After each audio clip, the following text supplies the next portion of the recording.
Hey, welcome to ParkNotes. I'm Parker Sedecase. I'm a philosophy student, and this is a channel where I help you study and think more deeply. In this video, I'm going to share 11 books to help you start learning philosophy. Now, these are books that have helped me on my own journey. Some of them were assigned to me in class, others I discovered on my own, but I commend all of them to you in order to help you start learning philosophy yourself. This is not a comprehensive list of every book I think you should read to become a philosopher.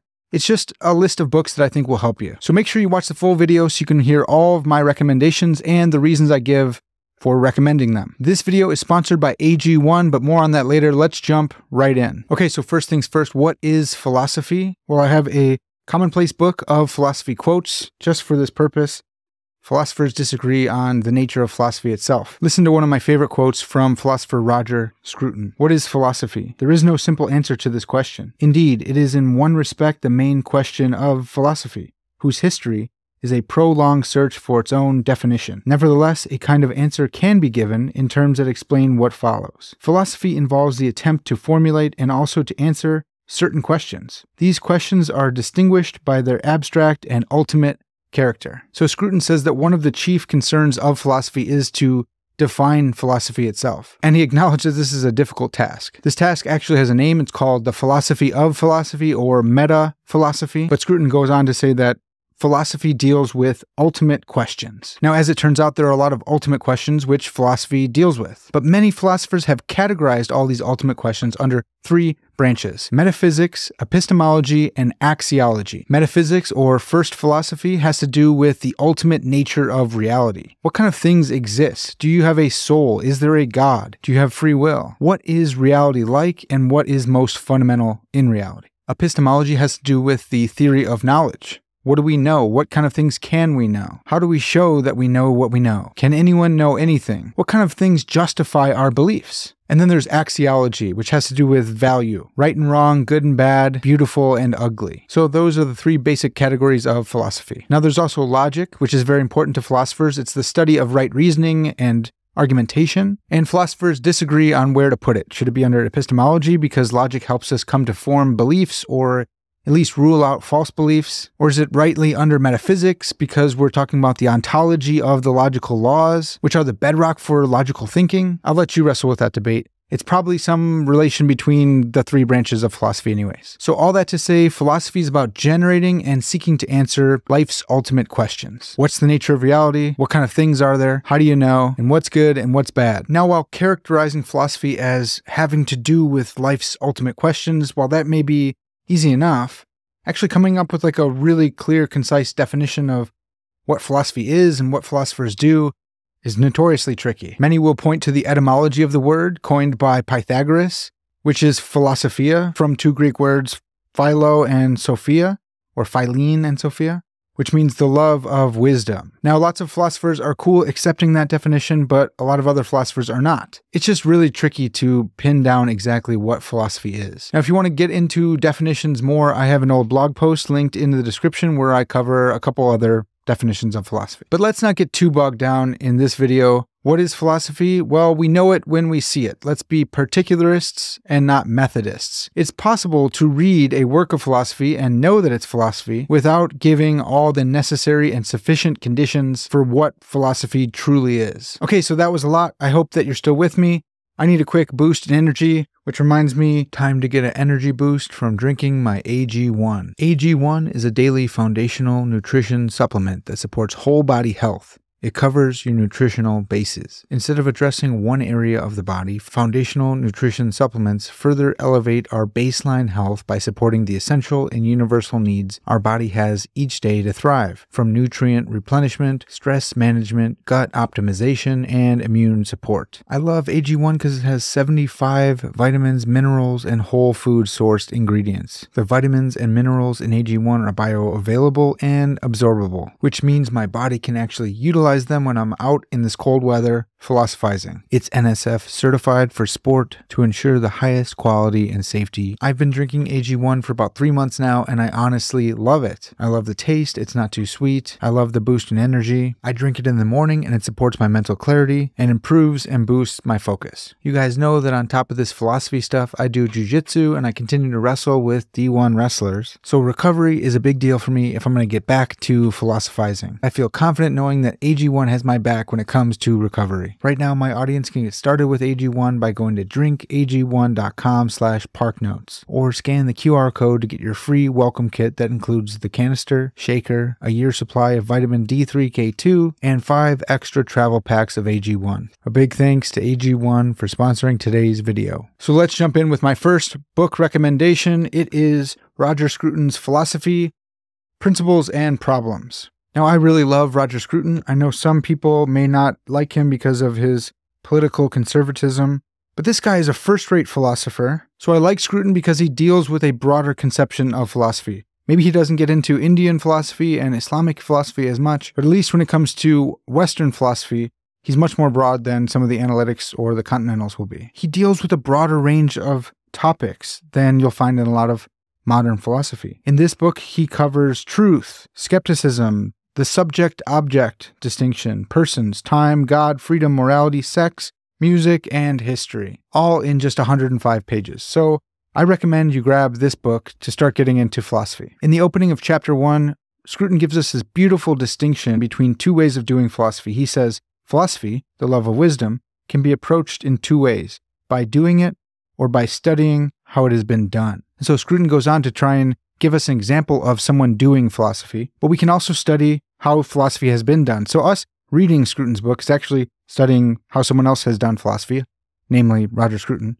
But what he has in mind here is studying like a history of philosophy book. And that brings us to our second book, A History of Western Philosophy by C. Stephen Evans. Now, there are a lot of histories of Western philosophy out there.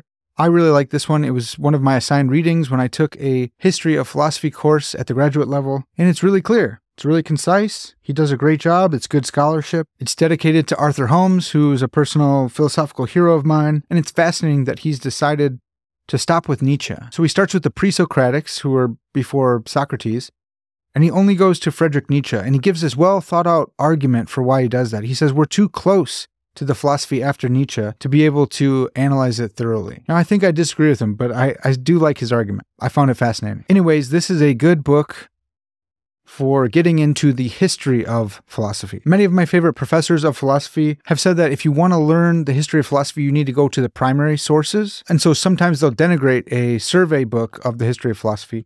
But if you're a new student to philosophy, you need to know the key players. And so I recommend you do get a survey in order to go out and then find the primary texts from the philosophers who you didn't know before you read this book. So grab a good survey history of philosophy book, but don't stop there. Go on and grab the books from the philosophers in the survey. Next up, we have Knowledge, Reality, and Value by Michael Huemer. Michael Huemer is the man. He's one of the best philosophers doing it today. He's so good because, well, he's so good. His papers are very, very good. They're cited all the time. They're clear, concise. He makes very good arguments. They're easy to read, but they're philosophically rigorous. But also, he's got this wide scope of things he's published in. It's really easy for first-rate philosophers to hone in on like a small niche and only publish in a subfield of philosophy. And that's totally fine because philosophy is super duper tough. But it's just very impressive when a first-rate philosopher can publish on multiple subdisciplines in philosophy. And Huemer does that. But his book, Knowledge, Reality, and Value, is a comprehensive introduction to the subject and subdisciplines of philosophy. I don't agree with Huemer on everything, but it's really terrifying when I don't agree with him because I know he's thought about it harder and longer than me, and he's much sharper than I am. So if you were going to grab just 3 books, I would grab these first 3. Scruton's will get you really excited about philosophy. Evans will help you understand the history of philosophy and how we got where we are. And Huemer will help you get a lay of the land as it currently stands and force you to come to conclusions on what you believe today and why. Okay, so we got the first 3 out of the way. Those are my big 3 recommendations for getting started with philosophy. Grab 1 or all 3 of those and help yourself start learning philosophy. But we're not done. I have 8 more recommendations. I'm going to buzz through these or this video would be 3 hours long. First up is a primary source. This is Descartes, A Discourse on the Method. The full title is pretty wild. It's a discourse on the method of correctly conducting one's reason and seeking truth in the sciences. So what Descartes is trying to do here is provide a scientific method. How do we know when we're on to truth? Well, Descartes is going to tell us. Now, I chose this book because it's a primary source. It's written by one of the most influential and important philosophers in the history of philosophy, and it's like 63 pages. In here, Descartes does a ton of stuff. It's really fantastic. You'll also find his earliest formulation of the cogito ergo sum, I think therefore I am, or I am thinking therefore I exist, or I have conscious experience, or I am conscious, I'm phenomenally conscious, therefore I exist. I can't be conscious and not exist. I can't even doubt my own existence without also existing. Now, just a fun note, I think Descartes probably jacked this from St. Augustine. In The City of God, he was making an argument against the academicians. They are the ancestors of Plato's Academy, and by Augustine's time, they were skeptics. They asked Augustine, hey, what if you're wrong about everything? And Augustine said, well, if I'm in error, then I exist. I have to exist in order to be in error, so I can't be in error about my own existence. Super duper similar to Descartes. Almost makes you think he totally lifted it, but that's all right. You'll also find in here in part 5 some really fun thoughts about artificial intelligence and androids. How is it that we'd be able to distinguish an android from a human person? There's some thinking about a proto-Turing test, which is really fun. So I highly recommend this book. Even if you don't agree with it, that's fine. That's what philosophy is all about. Argue with his arguments. Next up, another Frenchman who was a contemporary or just a little bit younger than Descartes, Blaise Pascal's Pensées. The Pensées is an unfinished work published posthumously, that is after Pascal died, and it was intended to be a work of Christian apologetics. That is a defense of the Christian worldview, the Christian philosophy of life. But it actually reads more like the book of Proverbs. It reads like a book of aphorisms and gnomic statements. It's just a bunch of wise sayings again and again. You'll find fun things like Pascal's wager in here, but you also find just really fascinating ideas about patriotism and the role of the government in wars, as well as some really fascinating philosophical anthropology. Pascal says that we're a thinking read. Super fun. I actually did a whole podcast episode on my podcast, Proverb Peddling, on that very quote. You can find that link somewhere up here. So I included Pascal's Pensées for a lot of different reasons. It's philosophically fascinating, but it's also a very good representation of the wisdom tradition. Now, back when philosophy started, the wisdom tradition and the speculative philosophy tradition were together, but they have come apart throughout the history of philosophy. I wanted to include Pascal's Pensées to show that the wisdom tradition is still here. You can still be a philosopher and deal in aphorisms. You can still be a philosopher and be a wise man. Pascal is a very, very wise man. Next up is Being Logical by D.Q. McInerny. This is a guide to good thinking. This is an introduction to logic. This is one of my favorites. It's clear, concise. It's a good overview and introduction to logical thinking. After that, we have Reality Plus by David Chalmers. This is Virtual Worlds and the Problems of Philosophy. This is a modern introduction and survey of the problems of philosophy, pitched through the lens of virtual worlds and the simulation hypothesis. Some of you may cringe at that. Oh, the stupid simulation hypothesis. A lot of people are talking about it. A lot of people are troubled by it. A lot of people are interested in it and fascinated by it. David Chalmers is a very good philosopher, and he's very good at luring the public deeper into philosophy. This is one of those books. If you grab this book, you'll learn way more about the simulation hypothesis than you ever wanted to know, but you also get a really good introduction to the problems of philosophy, and as the book goes on, he drags you deeper and deeper into modern arguments in contemporary philosophy, including like philosophy of language type stuff. It's really fun.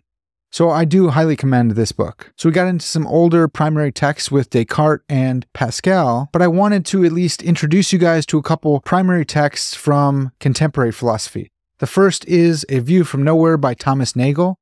This is one of my favorite books. It's so good. One of the key takeaways for me from this book is that reality is more than objective reality. There's also all these little centers of subjective reality, namely your subjective experience and my subjective experience. And if we were only to look at objective reality, we would miss billions of subjective perspectives.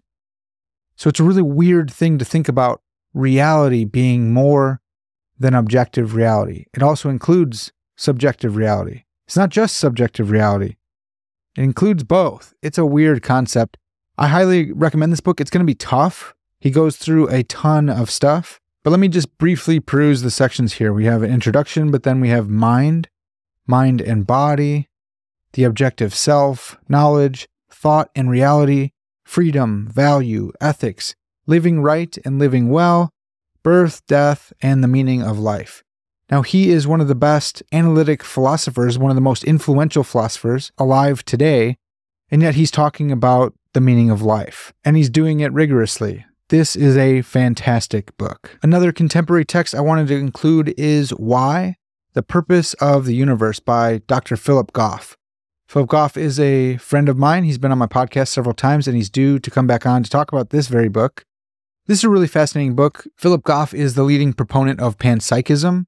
Now, depending on who you ask, panpsychism will mean different things, but just think of the etymology here. Pan is all, psyche or psyche is like soul, but in this context, it's consciousness, so all conscious. So either the whole universe as a whole is conscious, or all the fundamental particles are conscious, or everything is conscious. Whatever the case, you put consciousness at the fundamental level, and then we can solve the hard problem of deriving consciousness from physical things.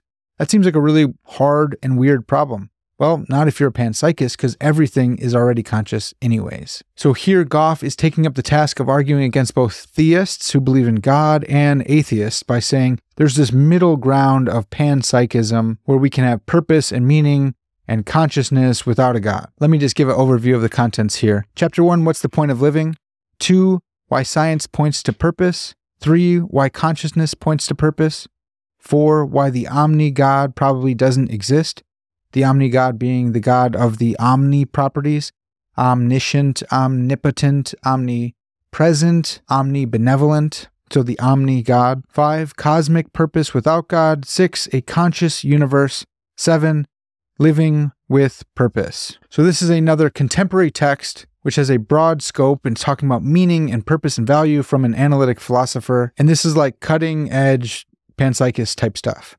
So you may enjoy this. Now, for those who are interested in getting into the source text of the history of philosophy, which I recommend you do, here is a big old anthology. It's Classics of Western Philosophy. This is the 8th edition, and it's edited by Stephen Cahn.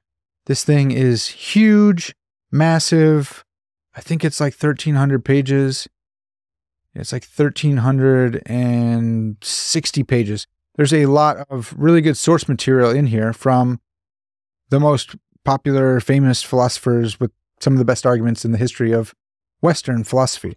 So I commend this book as well. I read through portions of this for a history of philosophy course that I was in, and it's a good anthology. So we started this list with Roger Scruton. I'm going to end the list with Roger Scruton. The 11th book is Modern Philosophy, an Introduction and Survey. Scruton's a really good philosopher. He does a great job of summarizing arguments and presenting them in a way that you can understand, but he's not cutting corners. He gives you the full strength of the argument, but he writes in a way that sucks you in. I love this book. It's called Modern Philosophy, but it's not a survey of philosophers as much as it is a survey of their ideas. So you have the nature of philosophy, skepticism, self, mind, body, the private language argument, sense and reference, descriptions and logical form, things and properties, truth, appearance, reality, God, being, necessity and the a priori, cause, science, the soul, freedom, the human world, meaning, morality, life, death, identity, knowledge, perception, imagination, space, time, mathematics, paradox, objective spirit, subjective spirit, the devil, self, and other. Scruton's not afraid of dealing with continental philosophy as well as analytic philosophy as well as more historical philosophy and modern philosophy. I really do love this book and I commend it to you. But wait, there's more. I have one bonus book if you are into theology at all. I also commend John Frame's A History of Western Philosophy and Theology. Frame has this massive, massive book which traces the interplay between philosophy and theology throughout Western thought. This is a big old thick book. If you're into theology at all, you're going to love this book. And it's fascinating to see that the arrows of influence aren't just from philosophy to theology, but also from theology back to philosophy. Many of the greatest philosophers were also really good theologians as well. So again, the bonus book is A History of Western Philosophy and Theology by John M. Frame. All right, that's enough. That's a lot of books for you. Don't buy them all. You don't have to buy them all. If one stuck out to you, 1, 2, or 3 that you thought this sounds really good, grab those books. If you want to support this channel, you can buy those books from the links in my description, or you can visit my Amazon storefront page where I have idea lists on how you can enter into philosophy. I have a whole list of books there. I have several lists of books there. So check that in the description. If you guys have made it this far into the video, you're insane, you're awesome, you're super cool. Leave me a little book pile emoji so I know who the real ones are. And then leave me a comment which book sounded most interesting to you. And if you do end up grabbing one of these books, let me know in the comments. Also, feel free to drop your favorite philosophy books in the comment section so others can enjoy them as well. All right, that's going to have to do it for now. I'll catch you guys next time.